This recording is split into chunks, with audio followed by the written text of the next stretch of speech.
Grant Bosnick, welcome to Partnering Leadership. I am thrilled to have you in this conversation with me. Great to be here. Thank you so much, Mahan. Can't wait to talk about tailored approaches to self leadership. But before we do, Grant, would love to know a little bit more about you. Whereabouts did you grow up, and how did your upbringing impact the kind of person you've become? So I'm originally from Toronto, Canada, and then about 25 years ago, I moved to Asia. So I spent 17 years based out of Japan, and then the last 8 years based out of Singapore here. And I'll tell three stories about leaders that I had in the past that influenced me. So I had one leader that once pointed to himself, looking at the group, and he said, "This is majority rules." I had another leader once say to us, he said, "I can do the work of 10 of you."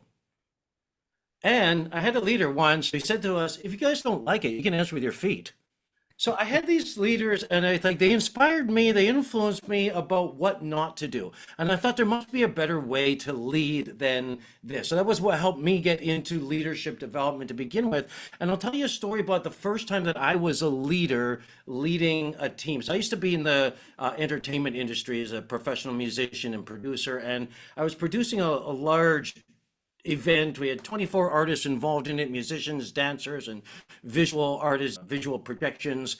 And it was about 8 months work. We had the sponsors set up, the venue set up, the media was coming. It was sold out. It was great. Everybody was excited about it. We did the show. It was fantastic. We got lots of video footage. It was really great. Everybody was happy. The media wrote the great things about it. So I thought it was a really successful event. And then a month later, I hear from one of my team members. He said, "Grant, you're like a bulldozer. You just come in and push anything and anyone in your way to get to the goal." And I thought, wow, I thought this was successful. And on some levels, it was. We were successful as a business venture. Was it successful as a human leader? I don't think so. I think maybe I learned from that and have become a much better leader since then, helping other leaders to do the same as well. Yeah, what an outstanding perspective, Grant, on the many bad leaders many of us have had, and in this instance, you had, which got you involved into the space of leadership development. Now, you've written the book Tailored Approaches to Self-Leadership. I couldn't agree with you more that before we can lead others, we have to lead ourselves. But why a tailored approach? What's your perspective on tailoring and the need to tailor that approach?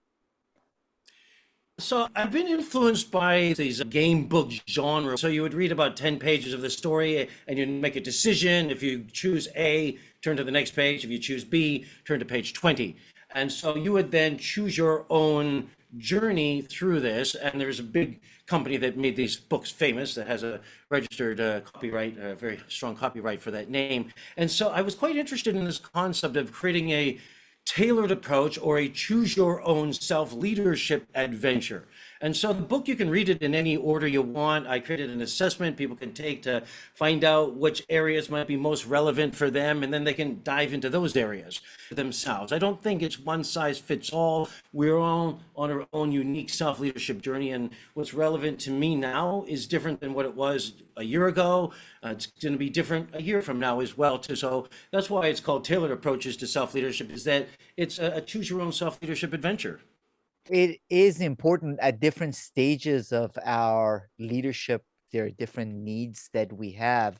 Now, one of the things that I see, Grant, is that a lot of us have blind spots, and in many instances, leaders' blind spots grow as they Mhm. move up in organizations.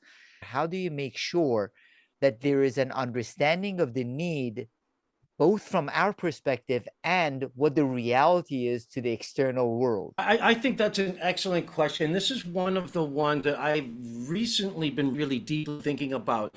I sum up that I think that self leadership is the practice of understanding ourselves and the impact that we have on others. And the two couple key points, and one is the practice. So it's not something that we are, it's or that we I am a self leader. It's something that we do. It's a practice, ongoing behavior that we do. And the last piece of that is about the impact on others. And I think this is one of the key blind spots that all of us have. And I make a distinction between intention and impact. So, for example, that I have this, and I think all of us have good intentions for what we are doing. However, often we end up having what I now call unintentional negative impact. The example I gave with that bulldozer coming in for that goal, that's what I call the hard bulldozer, coming in for that goal, and that we're going to at all costs get there. However, that speed is not going to be the relevant, appropriate speed for everybody. Different people have different time needs. Some people want to think more carefully to come up with the best solution to something, a little bit more analytical thinkers. Maybe some of the people might be a little bit more of the conscientious people, or the more sensitive, emotional people, maybe want to have a little bit more time to absorb things, not so fast. So everybody's got their own unique needs. So I think that understanding the impact that we have on others is absolutely essential. And this is now, that's the hard bulldozer. The soft bulldozer, this is what I'm calling it. The soft bulldozer is when we do certain behavior that it's small things, but it's unintentionally causes a negative impact for someone. I was working I'm based in Singapore. I was working on a project a couple of years ago with a project manager based out of New York. So she was in charge of the whole world for this large global project. I was covering Asia Pacific as part of this. Other people were in Europe, other people in the Americas. And so I wanted to find out more about this project so that I could figure out how my piece fits in and get much more alignment and value for the client. So, and instead of giving her the context, I just gave her a series of questions. And the answer I get back was, you have enough information to do your part of this, right? So I thought, okay, that's not the impact that I wanted to have. My intention was to understand more of the bigger picture and how my piece fits into it. So once I got into her time zone, 12 hours difference from me, I gave her a call to this was the first project working with her ever.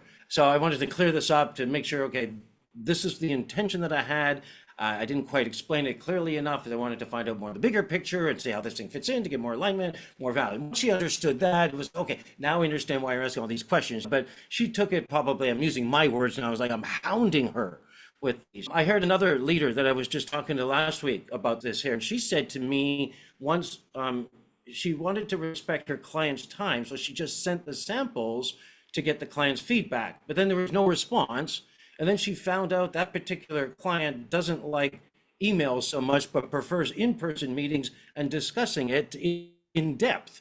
So then she set that up and was able to discuss the samples in much more detail and get the sale. But it was really about respecting that person's time, but it created a negative, uncomfortable feeling that I'm a social person. I want to meet and talk, not just like a robot or texting or through digital means only.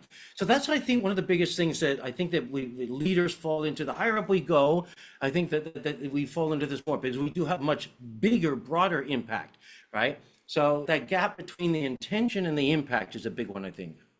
I love that differentiation, Grant, in that I could say every single leader that I have interacted with and worked with over the years has had the right intention. But the Mm. question is, what is the impact? And differentiating between those two can make a huge difference in people then looking at their self leadership and how they need to lead differently. It reminds me, when I took a 360 assessment once, I thought my listing was pretty good, and I put it down as one of my strengths. And then I came back from several of the anonymous 360 assessors for me.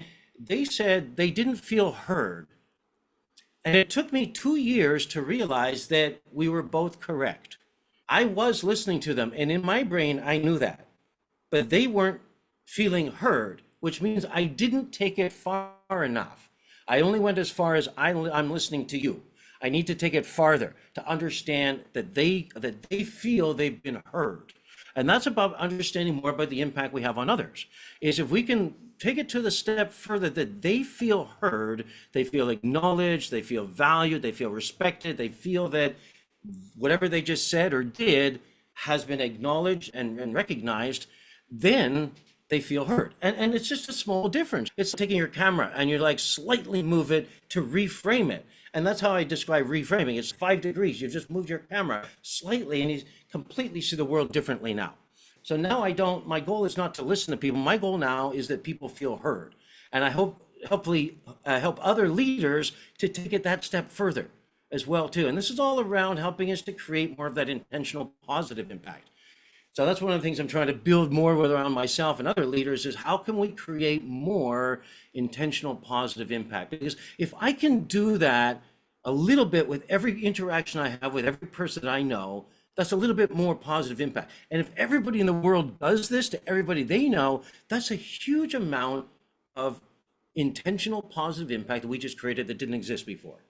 You also talk about different things that leaders need to do effectively.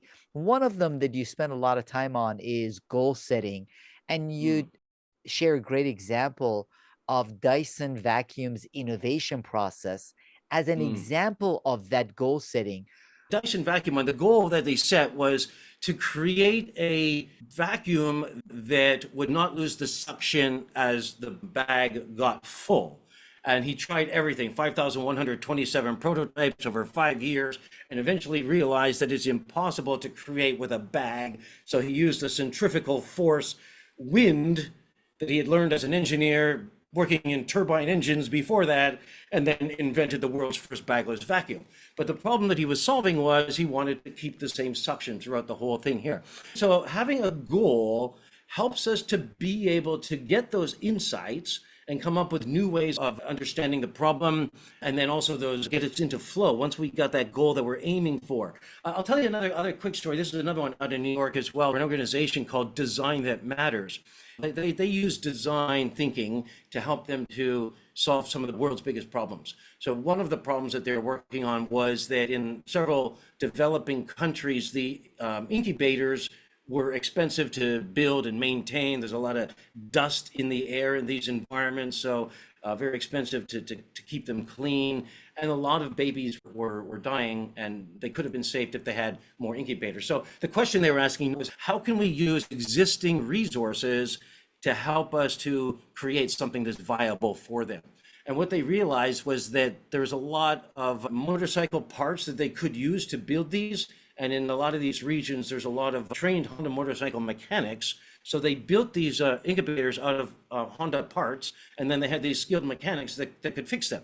And it was a low-cost solution, and they saved hundreds and thousands of babies that would have not been saved otherwise. And it's about having that goal that we're aiming for, and then using some clever ways to think indirectly about the problem, and then coming up with ideas that just click in our head, these insights or these aha moments when weaker signals just form and you, oh, that's a brilliant idea. Let's do that. Those goals, whether for the individual or the team and organization, in the different examples that you've shared, are what lead to both the achievement of goals and to innovation and breakthroughs. Now, you do differentiate between inspiration and motivation as we pursue those goals. What's the difference in your mind? I pose this question to leaders often, and I say, can you motivate other people?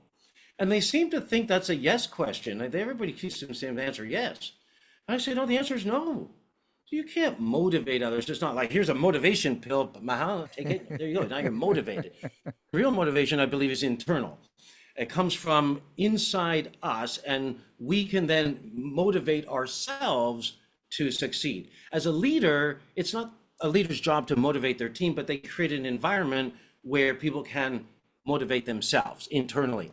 We still need external motivation. People want bonuses, people want holidays, people want whatever fringe benefits they get and other kinds of external rewards. We also need to help people satisfy their internal motivation. And before I jump into internal motivation, which is the biggest piece, inspiration, we can inspire other people and we can be inspired. I can be inspired by great podcasts like this one that you have. I can be inspired by artwork or music, or inspired by great literature. I can be inspired by children around me and so on. And we can also inspire other people through our words and our behavior and so on. Now, I think that the motivation piece is the one, I think that internal motivation is really key to this.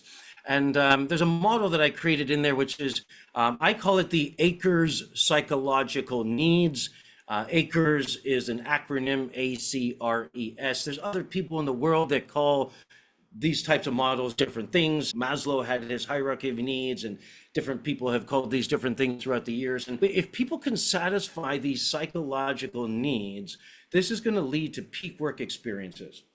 And so this is what internal motivation comes from. If we can satisfy our need, the A is the need for autonomy, so that we've got some kind of decision-making ownership within guidelines for the work we do.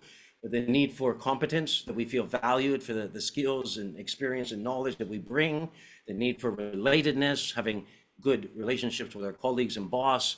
ACRE, ACRE as equity, that the need for fairness and perceiving decisions and actions as fair, and S, the sureness, this need for some level of certainty. And if we can satisfy all of these needs, this is going to give us internal motivation, which is much more sustaining than external motivation. External motivation, once people get the bonus, the motivation drops down. I achieved my bonus. The goal then becomes getting the bonus. Whereas if we help people to satisfy these internal needs, the goals become doing well, exceeding expectations, excelling at the project. That becomes the goal. And when we satisfy these internal psychological needs, that's what creates peak work experiences for us. I love the fact that you brought up the Acres model because it made me think of how many leaders underestimate some of the different factors. So I wanted to touch on the last one, that security certainty that people seek, which is a challenge in an uncertain environment as businesses and organizations are transitioning, transforming at a faster pace than ever. What are the best ways leaders can ensure that for themselves and the teams that they lead in an uncertain world? I introduced this model one way to show that these are peak work experiences. This is our internal motivation, and that's ideal for us to get. Now, when we go through challenges, maybe adversity, changes that we go through, and the pace of change has increased significantly. I think that the Acres model, we can use that as a change assessment tool.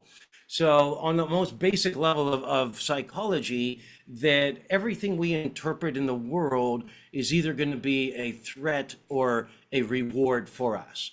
And the threat response is much more salient than the reward response. You can imagine back in the old days when we're in the forest or in the jungle and you hear this noise in the bushes and you're like, what's that? It could be something to kill you. So that threat response, there's a good reason why it's stronger. And in the workplace, if we've got a reorg in the workplace and some of our colleagues might have been let go, now our need for certainty just suddenly got threatened. Some of my friends here, some of my colleagues just got let go. Am I going to be let go now too? And then that sense of certainty has been threatened. Even if the other four needs that we've got, the need for autonomy, competence, relatedness, and equity, even if all of these are rewarded, if one of them, for example, sureness, if that is feeling threatened, that is going to pull everything down. It's a nice tool for us to assess the particular impacts that they may have. I give an example, like hybrid working or working from home, and a lot of organizations might be in something similar to that. And on an autonomy level, for example, that working from home, yes, you've got freedom in how you organize your time. So you might think, yes, we're being rewarded for your autonomy. Now, on the other hand, if you don't have that readily available senior leadership, your direct line manager, other mentors that might be able to help you to reach out and being able to give you some support, maybe it could be too much autonomy and you don't quite have that support you might get if you were actually co-located in that moment, for example. So it gives us a nice tool to look at how changes or challenges might impact our team members and help us to then craft strategies that's going to help us to gain more of those rewards and minimize or eliminate those threats. Now, empathy and trust, Grant, are also central themes in your book. What is Mm. your take on how to do it? When we feel that we are under pressure or stress, it's like we become like a horse with blinders on, and we see what's ahead of us, and that's what we want to get. And our empathy becomes blinded, possibly the level of trust with others becomes blinded because we feel this stress and pressure that we need to do something and we get focused in on doing that. The study this was done was at Princeton University, and it was in the seminary school of Princeton University. I believe it was in the 1970s actually was when they did this. The point they proved was still powerful and still relevant now. So they had these priests that we had to give a sermon on the story from the Bible on the Good Samaritan, which is, for those of you that know it, you know it. For those of you that don't, it's a story about somebody who was helping other people who needed help. And that's what the story they had to talk about. So they were in room number one, and then they had to go across the campus to another room to give that sermon there or give that talk there. And they divided these priests into two different groups, and they had to walk across one by one so that people didn't know what was really going on. But half of the groups, they told them, you have 1 hour to get across to the other side of campus to do this. And the other group, they said, you have 5 minutes to get there. And on the way, each of them individually happened to pass somebody who was a runner who had fallen and injured themselves. Now, that runner was just an actor, part of this experiment. And of those people that had an hour to get across, almost everybody stopped to help this person. But those that were told they had 5 minutes, most of them didn't even notice that person.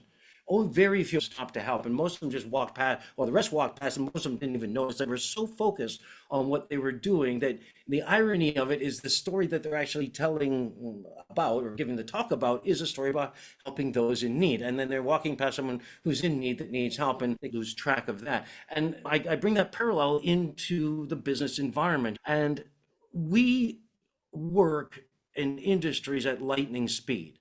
Whatever you're in finance, in tech, in retail, whether in hospitality, whatever industry we're in, things move at lightning speed. And we focus on deadlines, we've got pressures on us, and as a result, the level of empathy that decreases that we've got. And I think that the higher up we go in the organization, the more responsibilities that we've got, the more this is going to happen. We do need to take a step back in order to go 3 steps forward. I like the analogy of the dance floor. So normally on the dance floor, that's where all the action happens. We're there with our team. Things are exciting, moving fast. It's fun. But we need to be able to get up to that balcony so we can get a bird's eye view of what's happening and how everything fits into that bigger picture. That's what we need to do, because if we get caught up in the deadlines, caught up in the pressure, the empathy, the trust is going to go down. And that's when unintentional negative impact might happen. We've just got these blinders on. We're going for our goal, like that. Going back to my first story, but that bulldozer going right through the goal with these blinders on, and suddenly you just forget that there's humans out there that have their own needs and their own desires and their own psychological needs that may not be being met. So I think we need to take the step back to go 3 steps forward. It is a great example you reference, Grant, in that it also goes to what a lot of leaders are facing right now, where with the amount of information coming at them, amount of work and everything else, there is so much to be done, so little time, where sometimes that is why then we can have the right intent, but not the right impact, including with empathy. So I don't think I ever talked to a single CEO or executive who doesn't want to be and doesn't see themselves as having great empathy. But Yeah. our actions can be different, and therefore our impact can be different, especially now that we are under so much pressure, such a fast pace of change, so much information, and so much to do. Yeah, and you reminded me that I used to do a lot of executive coaching with high-level senior leaders that were extremely successful for the revenue or the innovation or operational efficiencies that they did for the organization. However, maybe might be a little impulsive or sometimes reactions or abrasive in some of the communication, or maybe even sometimes a bit aggressive too. And I used to say that I used to help leaders take their shoes off so they could put other people's shoes on. And I think the reason why that's powerful is that we always talk about, oh, I can see it through their perspective. That's what empathy is about, to feel what they feel, to see what they see what they see. But if we keep our own shoes on while we do that, we're just seeing it through our own lens to begin with. So we're not really feeling that real empathy, we got to first take our shoes off, get out of our own ego, get out of our own frame of reference, and therefore, and only then can we see it through their eyes. That's a great way to think about it because it's our ego that a lot of times gets in the way as well. Now, in addition to your book, are there leadership resources, books, practices that you typically find yourself recommending as people are going on this journey of self leadership and leading more effectively? There's a couple that I'll recommend because a lot of the higher level of functions in our brain, like getting into the flow where we can 5x our productivity, or getting into insight where we're going to have unbelievable ideas connecting that we, wow, I never thought of that. The only way we can get into that is we got to get our brain into a particular relaxed state where the alpha waves and theta waves are going to be able to flourish. So a couple of things we can do for that. This is one that got here from Shirzad Sharmin, and I highly recommend. He created the concept around PQ coaching. I'm a certified PQ coach with them, and PQ reps. And PQ stands for positive intelligence quotient. This is about building the mental muscles in our brain. And he's tested these with fMRI scanners. And if you take your index finger and your thumb, and you can do this with me, Mahan, and everybody else listening, you can do this as well too. Just make circles with your index finger and your thumb. And what you do, if I weren't talking and you do this quietly, you can feel what is actually happening in your brain. It's actually focusing in on the muscles in your brain. If you reverse the direction as well too. And it might actually feel a little bit different. I go through a whole series of these PQ exercises. What they're doing is isolating a single sense. So you could close your eyes and focus on the sounds in your room. Maybe it's the ambient sound of your air conditioning or the light humming. Maybe focus on the farthest sound you can hear outside. You maybe hear a dog barking or a car. And focus in on the closest sound, which is probably your own breathing. And this is something you can do anywhere, anytime. You can be in a meeting and you can put your hands underneath your desk and just start doing some of those PQ reps like this, and nobody sees them. You can just listen to the different sounds in the room, or you see some colors or something. I highly recommend it before making a presentation or a talk to do this. Amy Cuddy from Harvard University, she did something similar around her concept with the power poses, which is the second biggest TED Talk of all time. Wonder Woman pose, you stand up, put your hands on your hips. The victory pose when you finish winning a race, and all of these. And she's done research in there around how this is going to help build up our confidence here. The one I like to promote, because it's my own, is called Upbeat. And Upbeat combines the science of drumming. For those of you, if you are watching a video, there's drums back here. And if you're listening to this, I do have drums behind me. And what this is, it helps us to bring our brain up into a higher level. So how about we do a little upbeat drumming, Mahan? Can we do that? That's another one that I recommend people to do.